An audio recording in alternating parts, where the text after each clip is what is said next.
Cine Garage. Cobertura especial de Los Cabos International Film Festival. Puentes.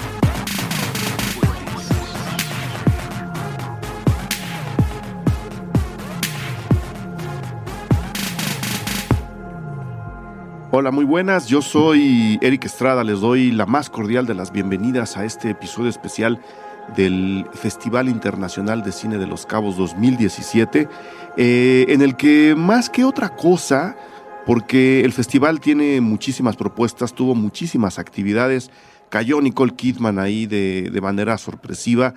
Por supuesto, se pasó una película también de manera sorpresiva a propósito de la llegada de Nicole Kidman, aunque ella ya tenía otra película en el festival. Todo eso lo comentaremos en un segundo episodio que estamos también por grabar, ya habiendo bajado las aguas del festival, ya conociendo la lista de ganadores, ya pues habiendo evaluado la programación en su conjunto y no día a día como es lo que voy a hacer aquí. Yo intentaba en realidad con este diario, que es en lo que voy a convertir este episodio, en un diario de las películas que fui viendo a lo largo del festival, que acabaron siendo 12 o 13, es decir, en el festival alcancé un promedio de 4 películas al día, más o menos, lo cual pues no es poco, ¿no? En Morelia, que es un festival mucho más grande, pues el buen día llega a las 6 películas. Pues ya más no da, ¿no? Los días nomás tienen 24 horas. Si se pudieran ver más, pues se verían más, eso sí se los aseguro. Pero viendo el tamaño de Los Cabos, que en realidad corre de jueves a sábado, porque la inauguración solamente tenemos una película, teniendo estas 12 películas, no se da cuenta de la calidad y de la posibilidad que da la programación de este festival. Ver 4 películas en un día no es en realidad una cantidad que haya que despreciar de información. Eso nos habla de que hay una programación acomodada para que uno pueda hacer su día centrados en el cine. Obviamente, pues bueno, si uno es público en general y ven 2 películas, una en la mañana o en la noche, con el intermedio para comer, ir a la playa y todo aquello, pues el ritmo también sigue siendo bueno, que es un poco también la idea de hacer este recuento, este diario fílmico en el Festival de Los Cabos. Es decir, yo me encontraba a muchas señoras, sobre todo muchos matrimonios que venían de Estados Unidos y de Canadá a pasarse 1 o 2 semanas en Los Cabos, que enterándose que estaba el festival ahí, pues bueno, veían 2 películas en la mañana. La primera función del Festival de Los Cabos cae más o menos a las 11:30, 12 del día. Entonces pues les da tiempo como de asolearse en la mañana, de ir a la playa, entrar al cine justo cuando hace más calor en el día, del mediodía a las 4 o 5, y luego salir y seguir su fiesta y sus vacaciones. Uno que por supuesto va por cuestión de trabajo, pues no pisa la playa un solo día. Este año, para variar, y no es queja, no es de ninguna queja, de ninguna manera una queja, es un apunte. No es que no me duela, yo por mí iría por lo menos un día a la playa, ¿no? A nadar en el mar, estar un ratito ahí tomando el sol, pero este año, por 5ª ocasión consecutiva, el primer año no fui yo quien cubrió para Cine Garage este festival, pues no he podido ir a la playa, no, creo que no conozco la playa de ese lado, en esa punta de California. La conozco en otros lados, pero esta no me ha tocado ir todavía, así como para no hacer nada, digamos, ¿no? Entonces, no es queja, repito. ¿Por qué? Porque me da oportunidad de revisar una serie de películas que acaban dándome a mí la oportunidad de hacer una apreciación, por supuesto, más completa del año cinematográfico que ya estamos cerrando, y que, por supuesto, se enfoca ya de manera muy clara a la famosa temporada de premios que, ya lo saben, comentaremos aquí con Rafa Sarmiento. Muchos de estos premios, entre el BAFTA, el que se da en Francia, saben, por supuesto llegando al Oscar, pues bueno, tienen mucha de la fuente fílmica en este tipo de festivales. Morelia lanzó ya su su lista de películas de donde podemos decir, mira, esta puede llegar aquí, esta puede llegar acá, esta puede caer aquí, y ahora redondeando con Los Cabos y estas 12 películas, creo que puedo tener una apreciación más sólida de lo que va a ser en particular el Oscar, que es donde yo les diría que si les interesa esta temporada de premios por ese lado, pusieran atención. Lo demás son películas muy interesantes. Hubo una que descalifiqué de esta lista por una razón muy sencilla. Tuve que llegar tarde a la función de Columbus por tener una sesión de mentoría en Los Cabos Lab, la actividad a la que el Festival de Los Cabos me invitó e invitó a Cine Garage junto con el HuffPost, Arturo Aguilar y Fernando Moreno de Ibero.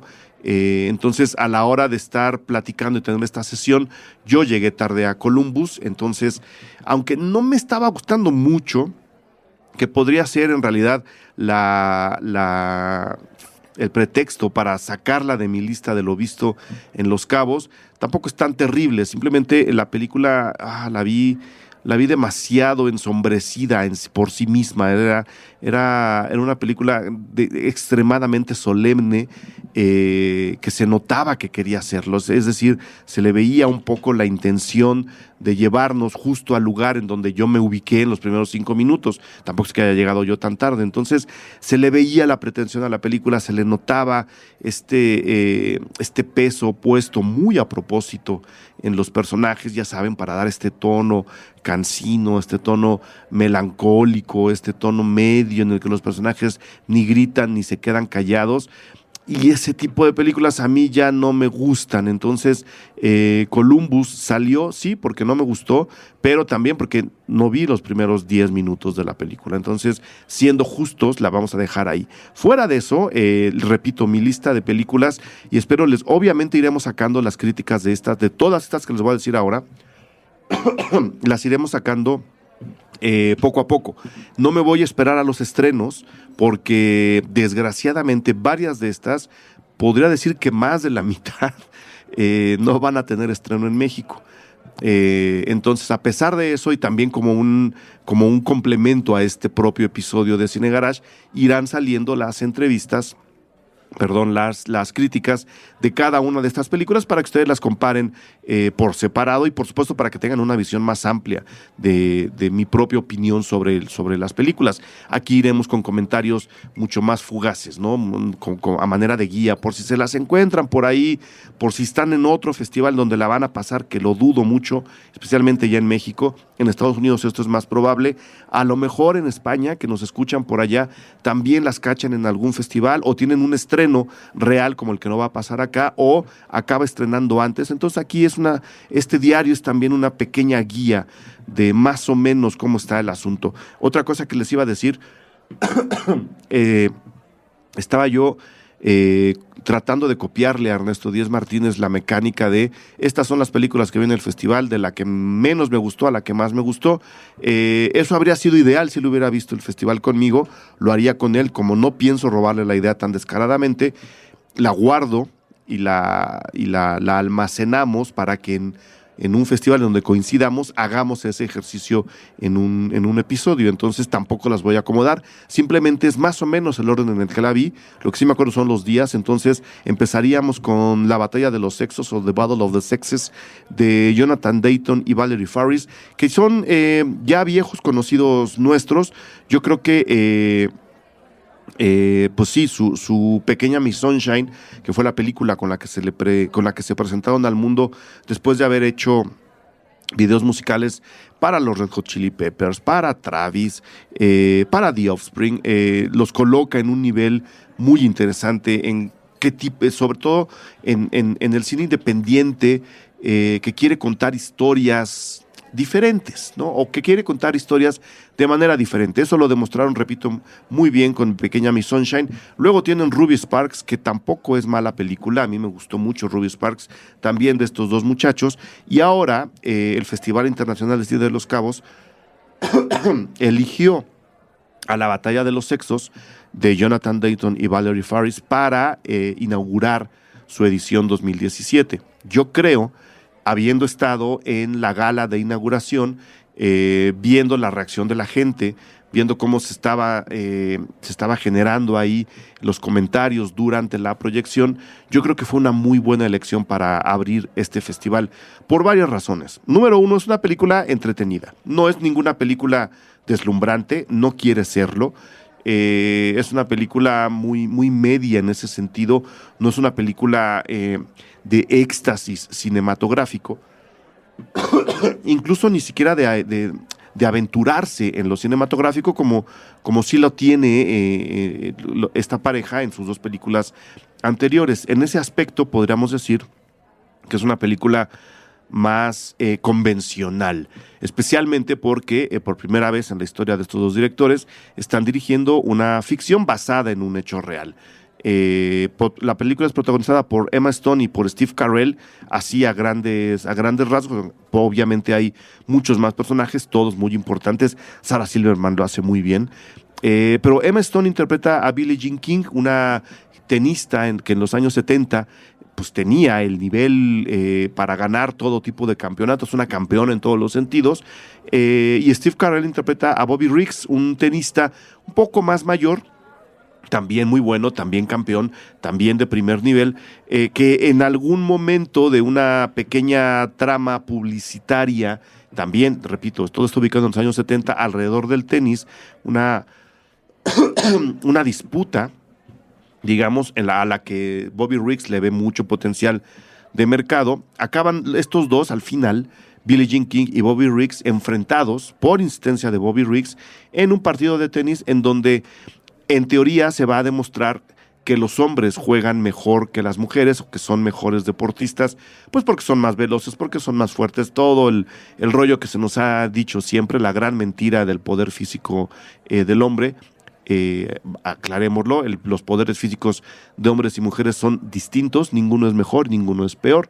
Y Billie Jean King acaba aceptando por muchas razones extras al simple voy a demostrarle que soy igual que él, acaba aceptando el reto y tenemos el juego. La película nos plantea todo lo que ocurre antes del juego, se centra en el juego, por supuesto, lo hace muy bien, yo creo que recrean bien las jugadas, especialmente porque se meten en la estética y en el sentimiento de esa época y acaban entregando justo los mensajes que debemos tener de una película como esta. Número uno, pues que no hemos cambiado mucho y que deberíamos haber cambiado más. Es decir, este tipo de enfrentamientos, este tipo de cuestionamientos que llevan al reto de este partido, pues a estas alturas del mundo, si seguimos haciendo películas sobre este tema es porque no lo hemos arreglado. Número dos, la película habla también de la disparidad en cuestión de sueldos y de ingresos en profesionales que hacen el mismo trabajo, en este caso dos tenistas de primer nivel. Si seguimos hablando de eso, es que no hemos arreglado bien las cosas. Número 3, la homosexualidad.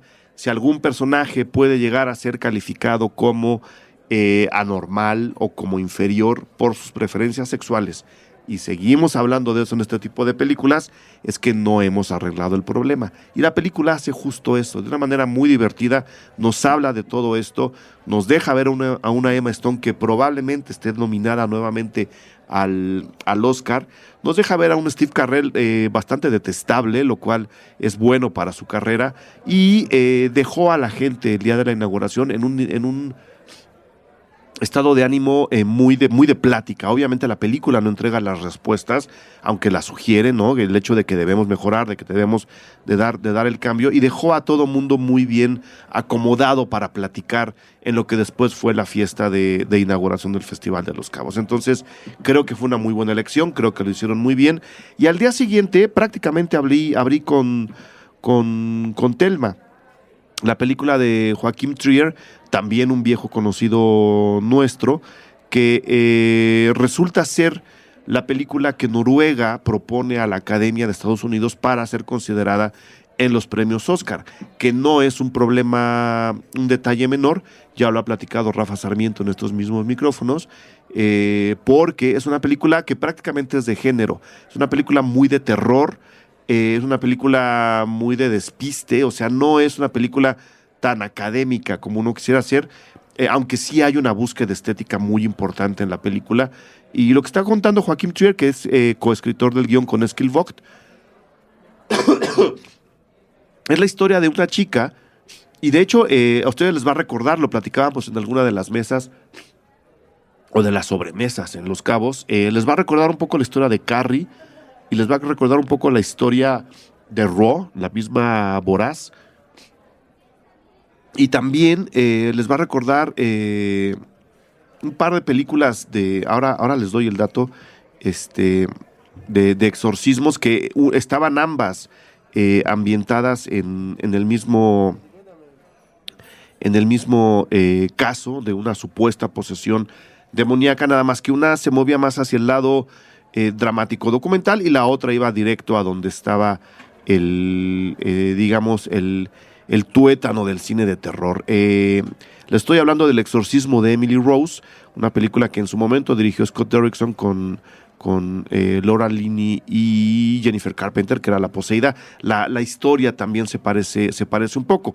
¿Qué es lo que estamos viendo en Thelma? ¿Qué es lo que nos está contando Joachim Trier en Thelma? La historia de una chica que vive dentro de una familia muy conservadora, una familia muy cerrada de miras, muy corta de miras, y que pues bueno, poco a poco, conforme va entrando a una edad más madura y tiene chance de ir a la universidad, de estar en contacto con otras personas, va descubriendo su propia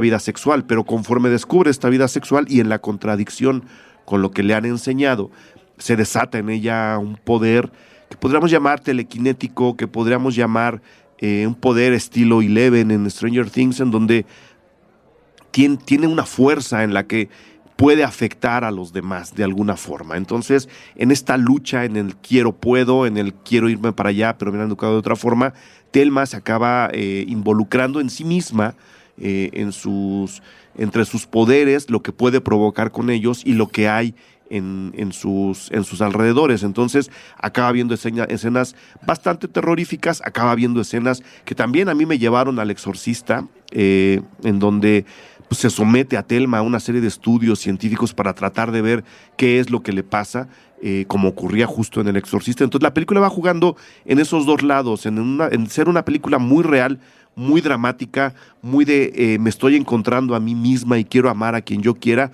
pero envuelta de una manera muy elegante en esta capa de cine de terror, que no es terror al 100%, entonces se vuelve una mezcla muy atractiva, bastante hipnótica y muy entretenida. Yo vi a la gente muy contenta en la función de Thelma, que fue prácticamente la segunda película que vi en el Festival de Los Cabos. Y luego vi Foxtrot de Samuel Maoz, un director, ahora les digo bien dónde nació, debe ser israelí porque la película es israelí, sí, nació en Herzliya, Israel, prácticamente desconocido, tiene una película antes que no he visto. Él escribe y dirige Foxtrot, Samuel Maoz, que no es que me haya disgustado, pero después de ver Thelma, sí estaba, porque además, otra cosa, esta película, Foxtrot, es la que nominó Israel ante la Academia de Estados Unidos para ser considerada en las nominaciones al Oscar. Es decir, tenemos de un lado la noruega, luego tenemos la israelí. Yo pude ver las dos, una detrás de la otra, el mismo día en el Festival de Los Cabos. Y ahí es donde uno entiende a veces las decisiones que toma la Academia. Repito, Foxtrot no es una mala película, está muy bien elaborada, tiene algunos errores en cuestión de historia, de por qué ir y venir tanto de un punto al otro, cuando probablemente un ejercicio más atrevido nos había entregado una película más fuerte, más intrigante todavía. Al principio me gusta, es una película intrigante en ese sentido. Vemos a un hombre común y corriente que vive en Israel, él abre la puerta, él es maduro, es un personaje importante, un artista, y lo buscan dos soldados que le dicen su hijo acaba de morir.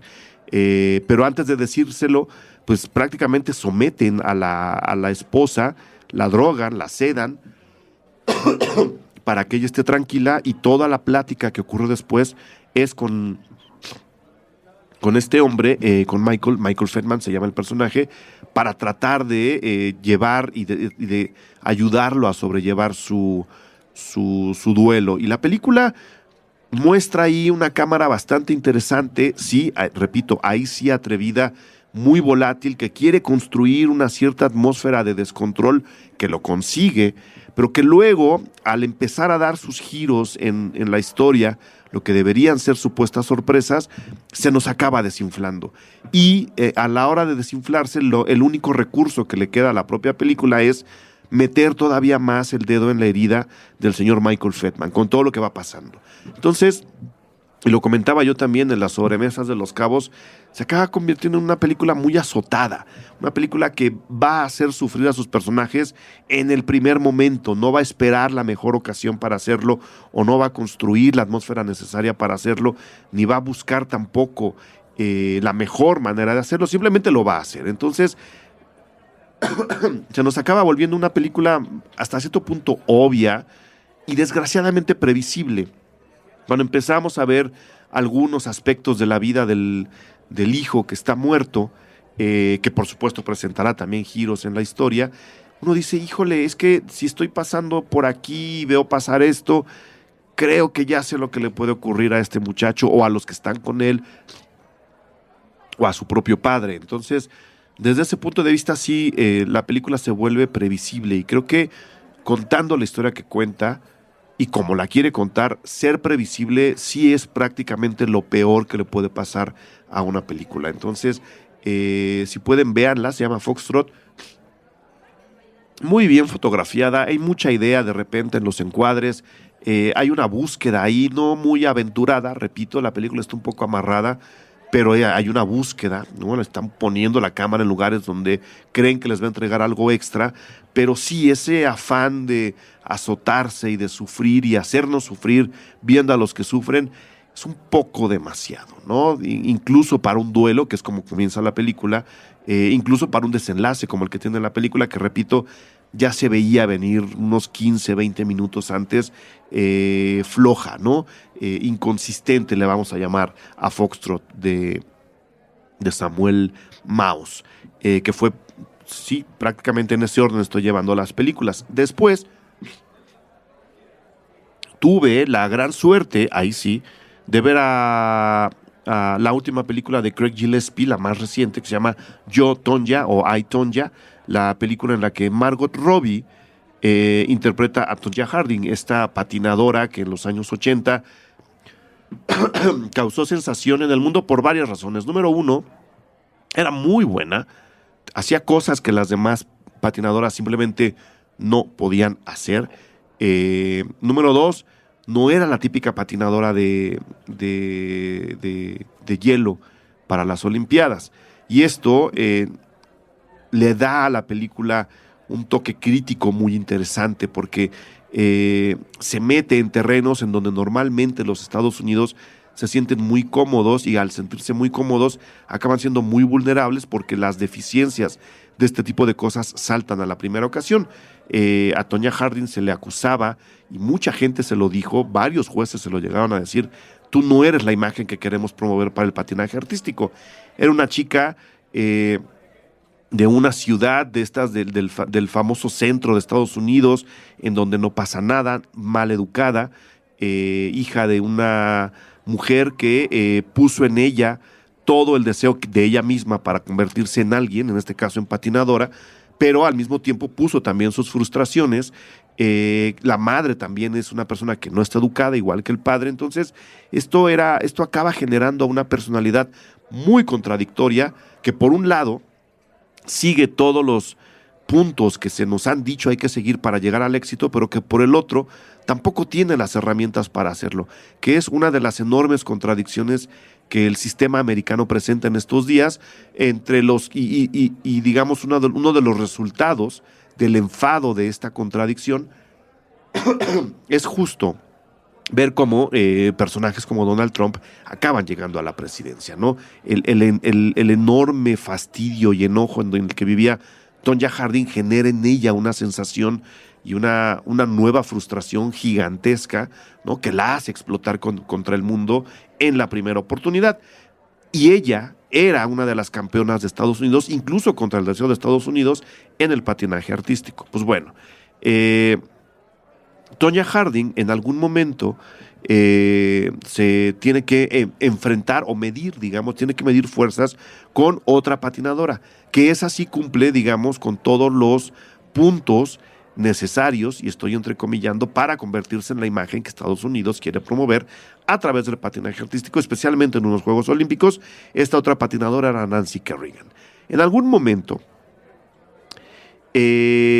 algún individuo, y esto se supo así porque así se supo, así se los voy a contar porque la película además entra en muy buenos detalles sobre eso, golpea a Nancy Kerrigan en una rodilla, impidiéndole, en teoría, competir. Con lo cual, Tonya Harding quedaba en primer lugar, convertida prácticamente en la mayor esperanza del equipo de Estados Unidos. Se desata la investigación y todo apunta a que Tonya Harding había hecho este plan para eliminar a Nancy Kerrigan. Eso es lo que se sabe, esto es lo que pasó.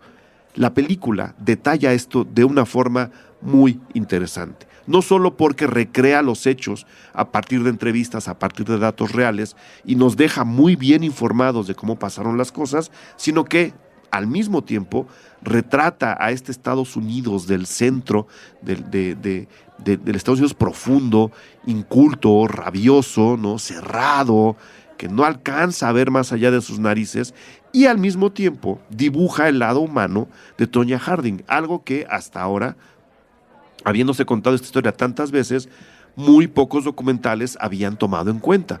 El lado humano de Tonya Harding, todo esto que les digo, estas contradicciones que su madre puso encima de ella al lado de las aspiraciones, estas contradicciones de estar en la cúpula del mundo, en unos Juegos Olímpicos, en una competencia internacional, para regresar a vivir en una casucha en donde prácticamente no se puede hacer nada en medio de gente acostumbrada a golpear a sus esposas.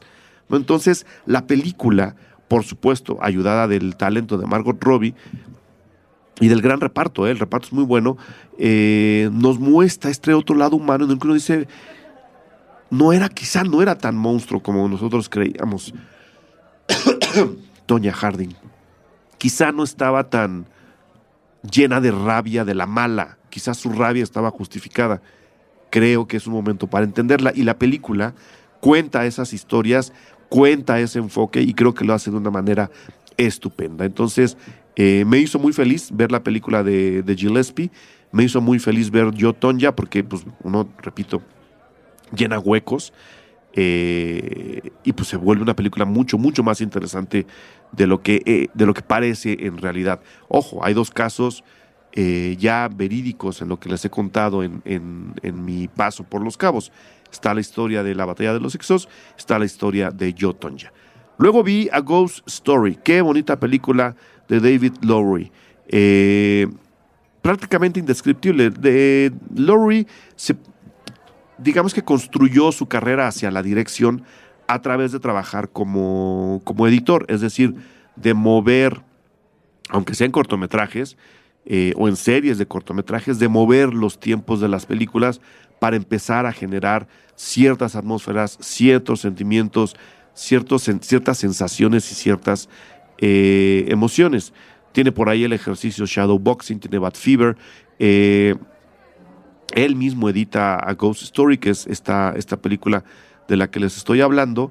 Es decir, sabe más o menos cómo meterse al timing interno de la gente que va a ver sus películas, no tanto en el de sus propias películas. Y eso lo podemos ver en A Ghost Story, que si es que llega a estrenarse en México, que lo dudo mucho, se va a llamar Una historia de fantasmas. ¿Qué es lo que hace aquí? Nos mete prácticamente en la vida de dos personajes. Uno diría, incluso al principio de la película, la típica historia de amor. Casey Affleck es C o C, ese es el nombre del personaje, y Rooney Mara es M, que es el nombre del personaje. Nosotros vamos a conocer la relación de estos dos hasta que él muere, ¿no? Tendremos ahí un evento en el que él muere y se convierte en un fantasma, y este fantasma llega como para seguir viendo la actividad diaria de su prometida, de su novia, ver cómo sigue su vida, recapacitar un poco con lo que él ha hecho, ver cómo la vida de ella sigue funcionando y ver cómo darse cuenta que la vida de él como fantasma o en otra dimensión, o podríamos incluso usarlo como símbolo, la vida de él en otra ciudad con otra pareja, tiene un ritmo completamente diferente al de M, que sigue viviendo en esa casa, que sigue conservando las memorias. Entonces, la película lo que hace, más que contarnos ¿Qué es lo que va a pasar con estos dos personajes que lo hace? Es, digamos, generar las emociones y las sensaciones necesarias para que uno sienta, igual que los personajes, lo que es la pérdida, lo que es el duelo, lo que es la nostalgia, lo que es el dolor, por supuesto, lo que es la tristeza. O sea, una separación de una pareja ya nos pone en una situación de dolor, de tristeza, de nostalgia, de duelo, de cierto duelo. A la hora de que esa separación se hace física y dimensional, ¿no? Al tener a uno de ellos dos perdido y convertido en fantasma, le da la oportunidad al señor Laurie de darse muchas libertades, ¿no? De generar ciertas inconsistencias e incoherencias que nos van a meter en el espíritu de la película, que es sentir. Es una película que quiere que sintamos, que va a provocar que sintamos. Es una película que nos va a hacer explorar lo que está pasando adentro de este departamento en donde antes vivían dos personas y ahora solamente vive una, incluso de donde la veamos, el fantasma, aunque son dos, el fantasma que está ahí, sigue viviendo ahí, pero no se puede comunicar con la otra chica. Y la chica que sigue viviendo ahí no sabe que está el fantasma al lado de ella. Entonces, esta pareja, siguiendo compartiendo el mismo espacio, sigue separada, ¿no? Entonces, no es la historia de Romeo y Julieta, no es de ninguna manera una historia dulzona. Es una película que va más del otro lado, va más del lado de quiero que sientan lo que se siente cuando alguien muere. Quiero que sientan lo que se siente cuando alguien se acuerda de alguien que ya murió. Quiero que sientan lo que se siente cuando alguien que ya murió, si es que eso es posible, se acuerda de la gente que está viva. Es una película muy atmosférica, es una película muy bien armada, justo el montaje, justo la edición es lo que le ayuda a caminar y a platicar con nosotros. ¿Por qué? Porque como estos dos personajes no se pueden comunicar, la película es prácticamente silente. Excepto en la primera parte y en la última, yo creo, todo lo que dicen los personajes es completamente irrelevante. Quien está hablando con nosotros es la cámara. Y por supuesto, la cámara está hablando con nosotros a partir de la edición. ¿Qué nos enseñan ahora? ¿Qué nos enseñan después? ¿Cuánto tiempo dura esta toma? ¿Qué historia vamos a acomodar ahora? Y el editor de esta película es el mismo director de la historia, que es al mismo tiempo el escritor. Es decir, sí estamos en una película muy personal del señor David Lowery y creo que vale la pena experimentarla. Si la ven por ahí, si se la encuentran, no la dejen escapar. Es una experiencia, es justo eso. Y yo les invitaría a tenerlas. Está bien, las películas tienen que contar historias, hay una manera de contar historias. Hay hasta cierto punto recetas para contar historias.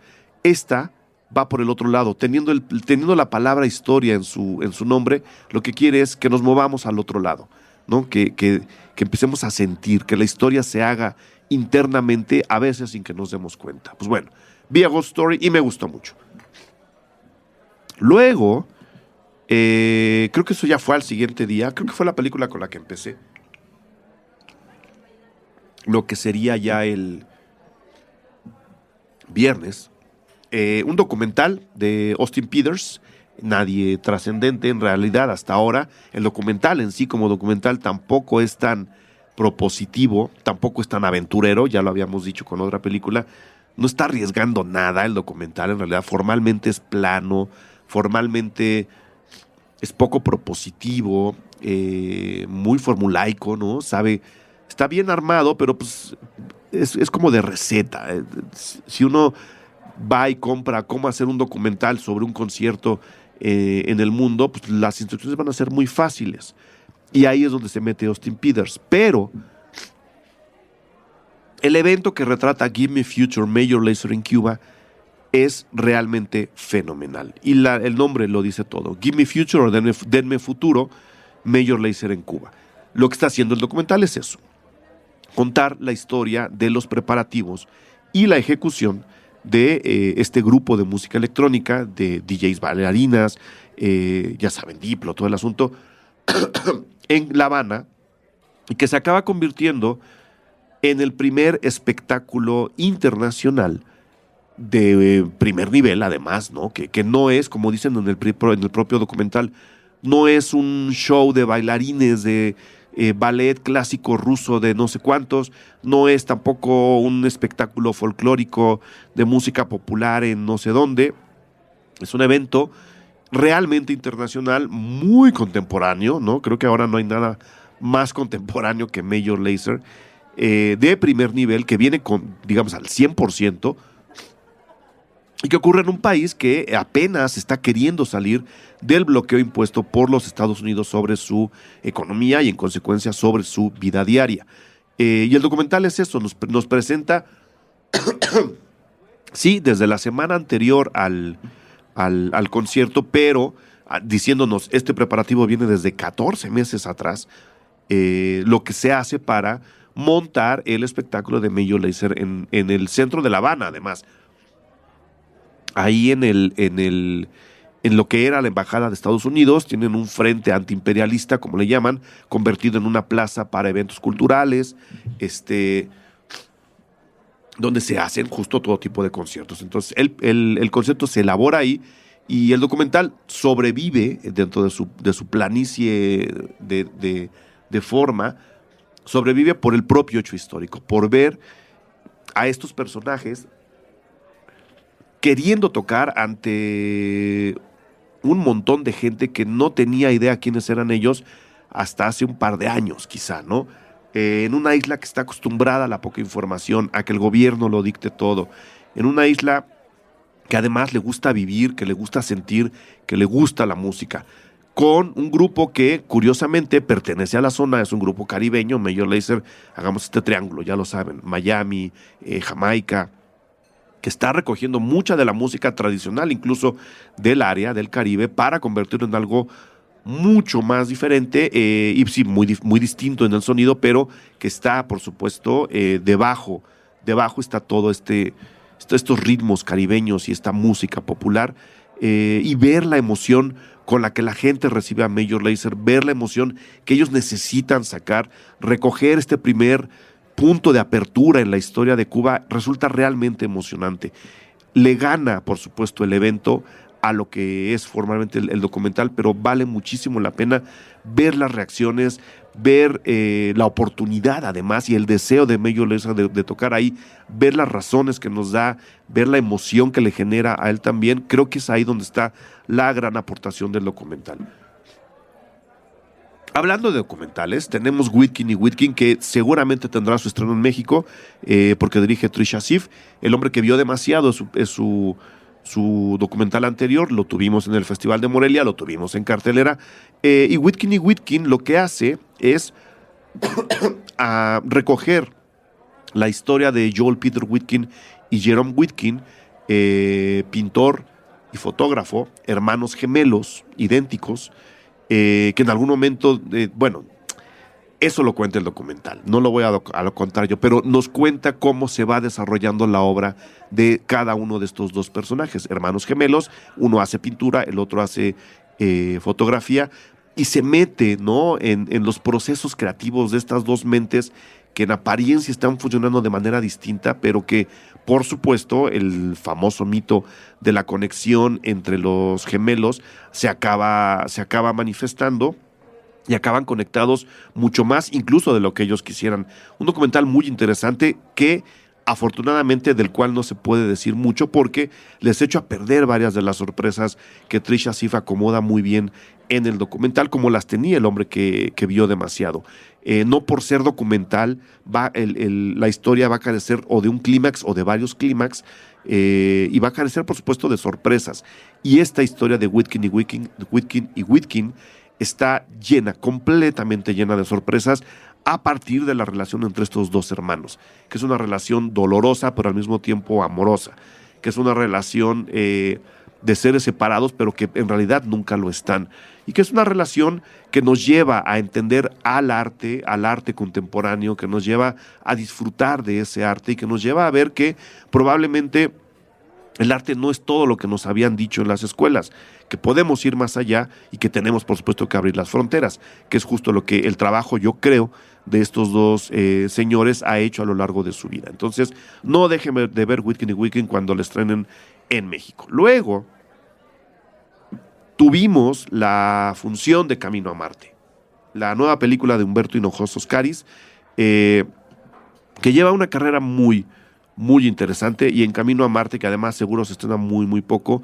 lo deja ya muy claro. Oveja Negra, que para mí es mi película favorita de Humberto, fue su ópera prima, sonó bastante. Luego hizo I Hate Love, que también sonó bastante. Luego hizo Paraíso Perdido, que yo creo que está menospreciada. Y después, mientras dirige una serie, está haciendo, bueno, entrega ahora sí Camino a Marte. Una película que también nos mete más en las emociones que en la historia real, que fabrica sus incongruencias y fabrica sus libertades para poder abrir un poco la historia tradicional de dos chicas que se encuentran a un chico en la carretera y lo llevan del punto A al punto B. O sea, ¿es una road movie? Sí, es una road movie. ¿Es una película sobre el amor? Sí, es una película sobre el amor. Pero a la hora de hacer a este personaje masculino, en este caso, alguien completamente extraño, extravagante, con un pretexto que se nos da en la película, pero no se nos da al 100%, ahí lo voy a dejar, se convierte esto en una manipulación más hábil y más amplia de estos mismos temas. Entonces, Camino a Marte acaba hablando de muchas más cosas que simplemente del viaje del punto A al punto B. Yo a la hora de verla recuerdo haber apuntado por ahí, pues mira, es como Y tu mamá también, pero del siglo XXI, ¿no? En un México mucho más desencantado, en un México mucho más violento, y sí, algo hay de eso, pero creo que sí, esta película encuentra su propio camino y al encontrar su propio camino entrega un mensaje completamente diferente. Es una película divertida, es una película muy bien armada, creo que el guión está trabajado justo en el punto, ni exageran ni se quedan cortos. Sí, nos deja llenos de dudas, pero creo que es lo que está buscando a Camino a Marte, que repito, comentaremos más a fondo, que ya viene el estreno además, entonces no nos vamos a meter tanto ahí. Luego nos vamos con Molly's Game. Molly's Game es la película debut de Aaron Sorkin, que escribe además esta historia. Protagonizan Jessica Chastain e Idris Elba. Ya lo hemos hablado con Rafa Sarmiento y con Norelli. Yo voy a dar rápidamente mis impresiones. Sí, es probable que haya Oscar, o por lo menos nominación, para Molly's Game en cuestión de guión. No sé si en dirección. Aquí, siendo el guionista y el director la misma persona, no sabría yo todavía, o no me aventuraría a decir quién le hizo la película a quién, si el guión a la dirección o la dirección al guión, porque se ve que todo está fríamente calculado desde el papel.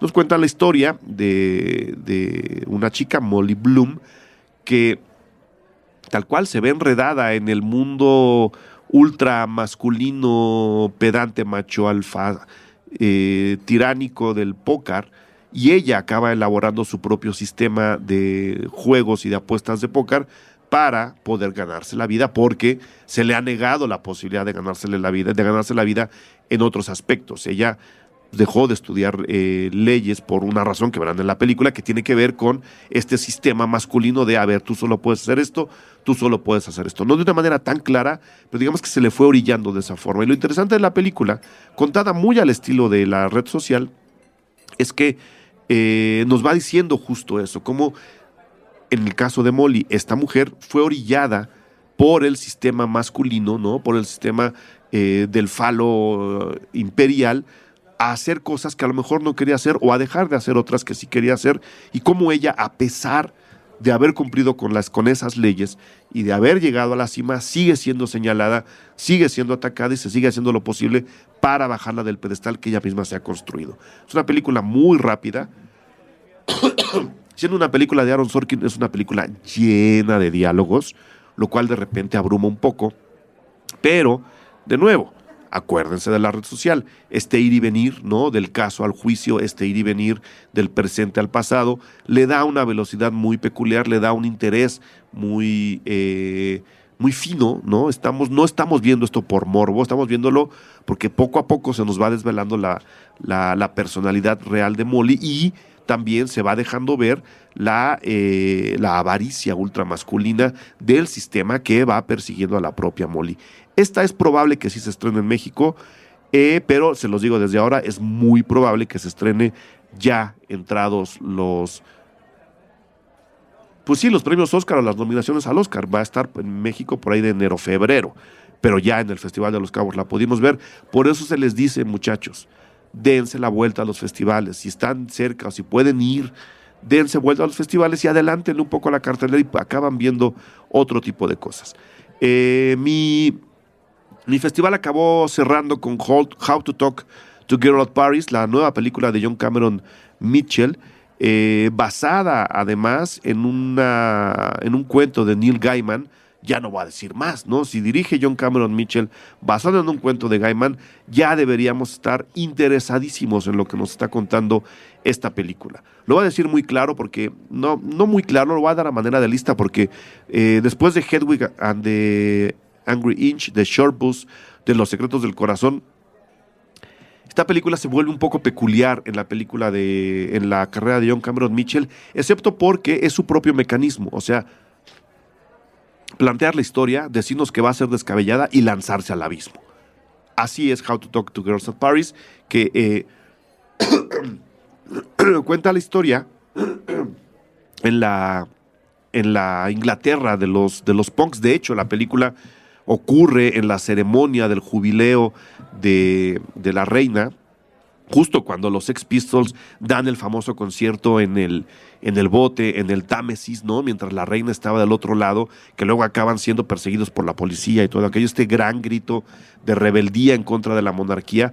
Ahí empieza la película, ese día empieza la película, que nos lleva con N, interpretado por Alex Sharp, este actor de teatro que llega al cine acompañado nada menos que de John Cameron Mitchell, pues que interpreta a un chico que le gusta el punk, que le gusta la actitud, que le gusta el mensaje que el punk está lanzando, este mensaje de inclusión, de mezcla, de rebeldía ante un sistema que nos ha prohibido justo todo eso, de crear una nueva sociedad para la gente. O sea, el punk no era una reacción simplemente violenta en contra del sistema, había una propuesta ahí atrás y la película lo deja claro de una manera bien inteligente y se ha platicado en varios programas en Puentes. El punk tal cual no existiría sin, por ejemplo, toda la influencia de las comunidades caribeñas, africanas en Inglaterra en esos años. Ahí se escucha el reggae acaba influenciando al punk y el punk acaba tomando al mundo como también lo hizo el reggae por su lado. The Clash no existiría sin estas mezclas y sin estos mestizajes. Entonces, la película lo deja ahí y a partir de eso empieza a contar la historia de En con San, una chica que, pues en muy pocas palabras, se los voy a decir así, viene o de otra dimensión o de otro planeta. Y en medio de estos dos, ahora sí un poco más metidos en el estilo Romeo y Julieta, se acaba desarrollando una historia tan alocada, pero tan libertaria, que merece la pena verse a todo volumen. Luego, el festival cierra con lo que seguramente va a ser la gran ganadora del Oscar este año: 3 anuncios en las afueras de Ebbing, Missouri, o 3 billboards outside Ebbing, Missouri. Muy fácil, no voy a decir más, de esta sí no voy a decir más porque la película cambia tanto, evoluciona tanto, deja que sus personajes evolucionen, se transformen, se maticen, se consoliden, se vuelvan a transformar de tal forma, con tan elegancia, con tanta paciencia, que vale muchísimo la pena verla. Una madre también metida en este mismo Estados Unidos que hablábamos hace rato. A Ghost Story ocurre en los Estados Unidos, I, Tonya ocurre en Estados Unidos, Ebbing, Missouri es territorio de esos Estados Unidos. Es una mujer que vive ahí, que tiene su negocio, su marido la abandona, un golpeador cualquiera, ¿no? Ignorante.